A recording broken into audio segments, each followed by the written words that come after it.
بیربل کی کہانی نمبر 2۔ ایک دن دربار میں ایک درباری داخل ہوا، جبکہ اس کے ہاتھ میں ایک جار تھا۔ تو شہنشاہ نے پوچھا کہ جار کے اندر کیا ہے؟ درباری نے جواب دیا کہ عالی جاں، یہ ریت اور چینی کا مرکب ہے۔ اکبر نے دوبارہ پوچھا کہ یہ کس لیے ہے؟ درباری نے عرض کیا کہ عالی جاں، معاف فرمائیں، یعنی مجھے علم نہیں ہے۔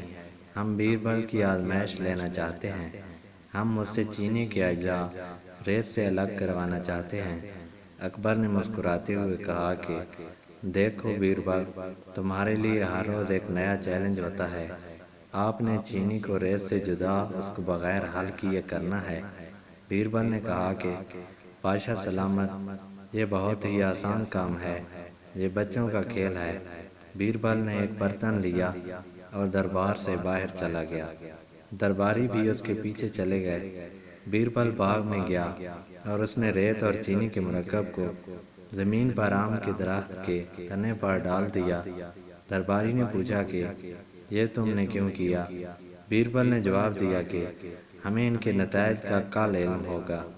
اگلے دن وہ باغ میں آم کے درخت کے قریب گئے اور انہوں نے دیکھا کہ وہاں صرف ریت کے اجزاء پڑے تھے اور چینی کے اجزاء بے شمار چیونٹیاں اٹھا کر اپنی چیونٹیوں کے گھروں یعنی بلوں میں لے گئیں، اور چند چیونٹیاں ابھی بھی چینی کے اجزاء کو اٹھا کر لے جانے میں مصروف تھیں۔